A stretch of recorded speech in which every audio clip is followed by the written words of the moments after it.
cada vez mais a literatura educacional nos diz uma coisa assim, que se a gente for eleger uma variável que é determinante para a qualidade do ensino, é a capacidade do gestor. Né? Cada vez mais as pesquisas vão apontando isso. E o fato da gente estar junto aqui com gestores já diz, então, da importância e do compromisso que a gente tem com essa qualidade. Né? Tecnologia é uma encrenca também, não é não? Se a gente pensar um pouco, né? Veja que divertido, a gente teve aqui a possibilidade de ter acesso a um conteúdo partilhado por chilenos, gente de outros países, não é falado em americano, traduzido em português. A gente está participando de algo que é para além da fronteira onde a gente está. Eu lembrei, vendo agora a Judy Harris e ouvindo vocês conversando de manhã, e vou pedir permissão para abrir esse debate contando uma coisa muito pessoal. Eu sou filho de uma professora mineira, muito simples. A gente é uma família que vem lá do campo de Minas para a cidade, e ela era professora e eu a acompanhava na escola. E, muito pequeno, isso não é do tempo da maioria de vocês, mas tinha uma invenção, uma tecnologia nova na escola que a fascinou e que eu pude acompanhar muito de perto, que era o mimeógrafo a álcool. Não sei se vocês sabem o que é isso, mas é uma coisa muito divertida. E acho que é disso que a gente fala, né, das tecnologias que estão chegando na sala de aula. E acho que a Judy Harris está falando disso. Ela está trazendo algumas apostas nesse sentido. Se a gente puder resumir as apostas que ela trouxe as seguintes apostas. Primeiro, o currículo continua sendo o centro. Né? Segundo, que saber exatamente quais são as aprendizagens que se espera continua sendo absolutamente fundamental. Considerar o papel ativo do aluno é fundamental, tanto que ela cria, olha que divertido, ela cria uma taxonomia de atividades. Né? Nem todo recurso é adequado para qualquer tipo de aprendizagem esperada. Né? Que o critério de escolha do recurso é, de alguma maneira, o tipo de atividade que eu quero desenvolver. E ela chamou esse pacote de uma metodologia. Eu pediria que vocês, rapidamente agora, em 5 ou 10 minutos no máximo, cochichassem com um colega à sua direita sobre essas questões, sobre outras questões que vocês tenham, e daqui a 10 minutos a gente conversa sobre essas questões que estão propostas. Pode ser? Então tá. Bom trabalho para vocês.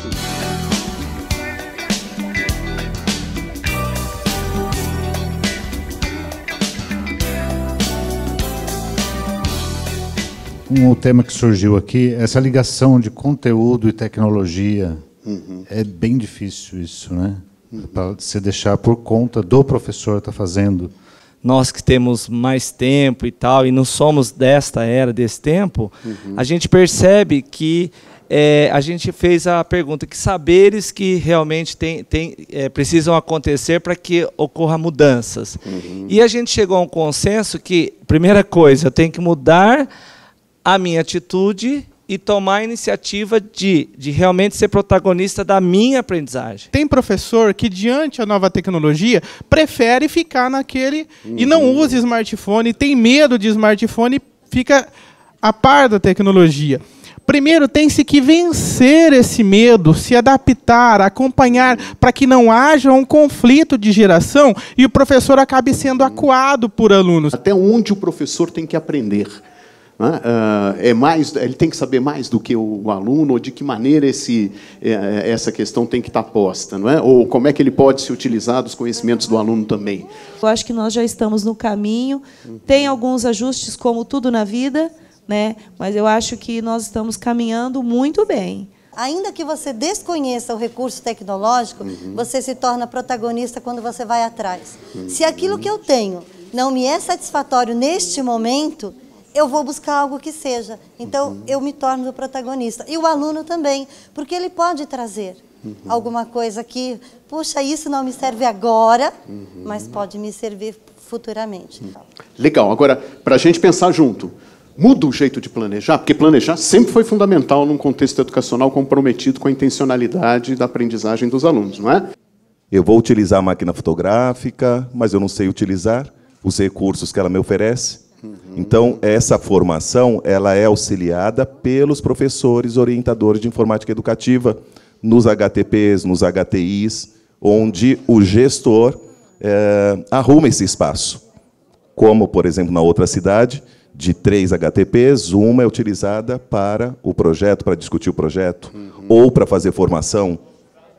Mas está vendo aqui tem um arranjo, né? Porque nós estamos vivendo também, digamos assim, ondas da chegada da tecnologia na escola, né? A primeira onda era o laboratório de informática. E o centro era o computador, né? A gente ia até lá para chegar no computador para poder trabalhar com ele. Quando o computador sai do laboratório, num projeto como o AFT, por exemplo, e pode ser levado para a sala de aula e usado lá, mudou o lugar. É uma segunda onda, né? Uma onda onde agora ele é móvel e ele está enraizado no contexto do professor. Não é o professor que vai lá, não é? E já é. E nós estamos tendo aqui nesse projeto o privilégio de viver diversas experiências nesse sentido, né? Como essa mobilidade vai mudando a forma de acesso, né? Eu lembrei de uma conversa com uma professora que ela falou que estava com dificuldade e todas as notas de todos os conteúdos estavam todas vermelhas. Eu falei, mas né, todas, ele tem dificuldade em tudo, né? Então, ele não sabe ler, tem dificuldade em ler, então as outras ele fica em vermelho. Aí eu falei, por que você não usa o Data Show, né? Alguns conteúdos em vídeo, em outras maneiras de você apresentar o conteúdo de história, geografia, e ela conseguiu melhorar as notas, usando né, outros recursos. Eu falei, se você der ali para ele ler o conteúdo de história e geografia, ele não vai conseguir mesmo. Estamos ainda bastante distante de uma realidade de escola pública onde a gente possa falar que vamos receber o professor e ele automaticamente vai fazer parte do projeto. Grande problema para a melhoria da qualidade do ensino público, a rotatividade das equipes escolares. Isso não é só o uso da tecnologia, isso é a grande questão da gestão da educação no estado de São Paulo. Assim, a gente começar a ter uma visão do aluno mais participativo da aula, né? Não assim tão focado a partir do conteúdo trabalhar com os alunos, mas fazer também o caminho contrário, para ver que tipo de atividade vai interessá-los e de que jeito pode atingir os objetivos, né? Do professor de informática, dentro da escola, ele é importante, né? Mas tanto o professor da sala de aula, quanto o professor de informática, quanto o aluno, a gestão, o município, ele vai aprender que jeito? Só fazendo? Eu fiquei... Né, assim, então, se o computador não estiver na escola, se o professor não estiver lá, se não disponibilizar tudo isso, ele não vai aprender mesmo. A mesma coisa é o aluno. Acho que é a escola que está mudando, sim, e a tecnologia é um jeito de pensar essa mudança.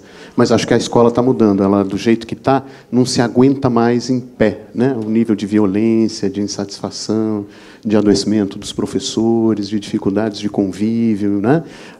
Evidenciam que a gente tem uma escola que foi feita para uma sociedade que não existe mais, né? Ela foi formatada para o... Acho que ainda há pouco, né? Essa coisa de dividir os alunos em faixa etária, de ter sinal, isso é da fábrica, né? A gente aprendia para trabalhar na fábrica assim. Hoje poucos ganham a vida no contexto fabril. Eu queria, então, com essas brilhantes questões, agradecer a vocês pela disponibilidade de partilhar as dúvidas, as ideias de vocês nessa conversa. Quero dizer que aprendi muito com ela, achei que foi uma... E quero dizer assim, ó, tecnologia é bom, mas tem que ter, né, gente atrás. Mesmo que não desse nada certo na transmissão da videoconferência, nós temos conteúdos o suficiente para fazer uma boa conversa. Então, a gente não depende dela. A gente, né, pode navegar por ela e se apropriar de algumas coisas que estão aí presentes.